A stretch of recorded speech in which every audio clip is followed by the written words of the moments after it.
On voit le cas suivant dans le Shulchan Aruch, dans Siman Kuf Kaf le Aruch ramène que de base, Chazarat Hachatz, la raison pour laquelle le Shliach Tzibur, le Chazan, il répète la Amida, c'est pour les gens qui ne sont pas baki, qui ne savent pas faire la tfila, donc le Chazan leur fait la tfila pour eux, pour qu'ils puissent s'acquitter de la tfila même s'ils ne savent pas le faire. Alors, je vous dis, mais qu'est-ce qui se passe aujourd'hui si par exemple on est dans une choule comme ici, tout le monde sait faire la tfila tout seul? À quoi ça servirait de faire Chazarat Hachatz? Il dit le Shulchan Aruch, même si on sait qu'il n'y a que des béquillim, que des gens qui connaissent la tfila, qui savent faire la tfila, quand même on fait Chazarat Hachatz.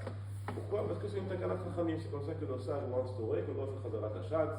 Et sur ça, le Beit Yosef il ajoute qu'on ne doit pas à chaque fois faire une enquête à travers la choule. Est-ce que tu sais faire la tfila? Est-ce que tu fais la tfila? Et que c'est bon, tout le monde sait, donc on ne fait pas Chazarat Hachatz. Non, on ne va pas à chaque fois faire une enquête.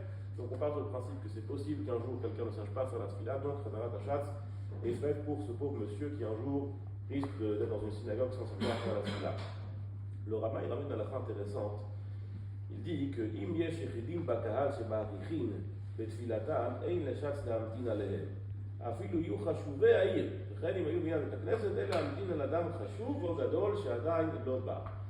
Il y a une halakha que si quelqu'un fait la tfila longuement, même si ce quelqu'un en question c'est un rav, c'est pas mitracham, c'est le rav beddin, on n'a pas besoin de l'attendre, on n'est pas obligé de l'attendre. Ni pour commencer la tfila, par exemple on est là à l'heure, on est 10 et le rav n'est pas encore là, on ne va pas l'attendre, ni pour commencer Chazarat Hachatz. Sauf que le Mishnah Berurah ramène qu'aujourd'hui on a oui la coutume d'attendre pour commencer Chazarat Hachatz le rav ou quelqu'un d'autre qui est chachouv, ou même quelqu'un qui n'est pas forcément chachouv mais qui fait la tfila doucement comme il se doit. Pourquoi? Parce qu'il dit qu'aujourd'hui il y a malheureusement, déjà à son époque, il y a malheureusement un phénomène que les gens ils prient très très vite, comme ça ils font la tfila trop vite.